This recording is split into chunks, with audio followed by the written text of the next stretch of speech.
Okay, shall we? We rolling camera? No. Here's Johnny.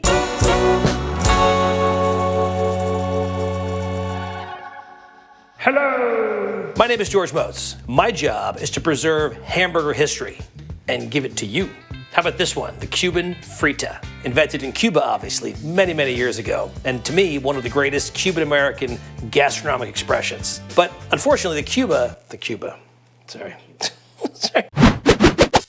Frita is alive and well in Miami, and that's important because you actually can't really find a good Frita in Cuba anymore. That's because thanks to many decades of communist rule, all those ingredients are not available anymore. In 1959, Cubans began to flee their country following the Cuban Revolution, and many settled in Miami, only about 200 miles away.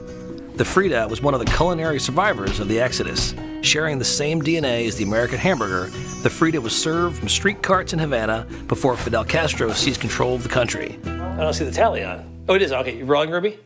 Okay, marker. People who know me as a purist, and I wouldn't normally consider a hamburger something with stuff in the meat. This is the one exception I do make. Basically, it's an American hamburger with a lot of spices inside the meat. But honestly, to really get a good one, you have to go to El Mago, you have to go to El Rey de las Fritas, all these great places that are in Little Havana in Miami. That's where you're gonna find a great Cuban Frita. The beef is very important. In my recipe, to 2 pounds of ground beef, I've added grated onion, 2 garlic cloves, 2 tablespoons of paprika, some cumin, pretty much the spices you'd find in chorizo. We got a flat top, we got a hot flat top. Now, all the Frita emporiums of Little Havana use a flat top also. It's the only way to make it, and you'll see why. I also have a special red sauce. This sauce is very important. This sauce actually lubricates the burger when it's on the flat top. It's basically water, apple cider vinegar, hot sauce, sugar, tomato paste, garlic. Okay, I'm gonna make a patty, right?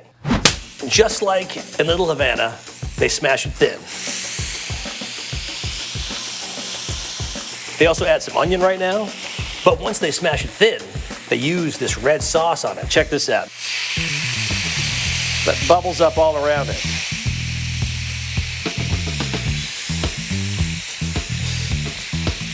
Okay. Flip. You can see that look at that. It's almost like it's actually burned, but it's because of all those spices and things in the burger, it browns very quickly. Let that cook down. Now what I have over here is a classic Cuban roll. It's a Cuban hamburger roll. This is actually from Miami. We had this sent up to us. This is an authentic Cuban roll. You can use any kind of hard roll. They would normally toast it, heat it up, a little bit of heat. Where's that water? Water. So now, we're done. That's it, the patty's done. Patty comes off, it's onto the Cuban roll. Follow me here, ready for this one? On top of that goes more onion. These are deep fried julienne potatoes. Potato sticks, basically, look at that. And to that, we actually also add, I wouldn't normally ever do this, ever. No, I'm trying to get it in my head here. Okay, ketchup is too sweet to put on a burger, people. To be totally honest, the real reason I don't put ketchup on a burger, and you shouldn't either, is because it's a very overwhelming flavor. Ketchup is very sweet. It takes away from all that beefy greatness going on there. It's very sweet. Will I unfollow someone on Instagram if I see them using ketchup? No. Will I disrespect them? Oh, definitely. It's too sweet. My kids don't put ketchup on burger. Is it crazy? What kind of a dad would I be if my children were putting ketchup on a burger? I don't even think we had ketchup in this house. We have ketchup in this house. It's hidden in the back. I appreciate this burger so much. It is the one burger, one of the very few burgers I'll actually have put ketchup on. It's part of the experience. And it actually does work really well with this.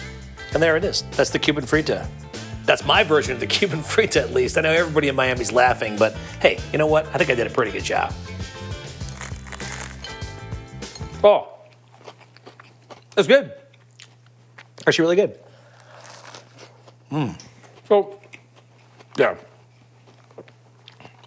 Here's the thing. It's good. Oh.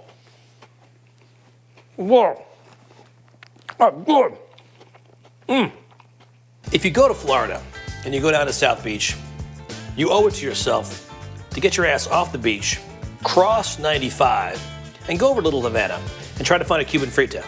Seriously, you're not really in Miami if you're not eating like this. Sorry.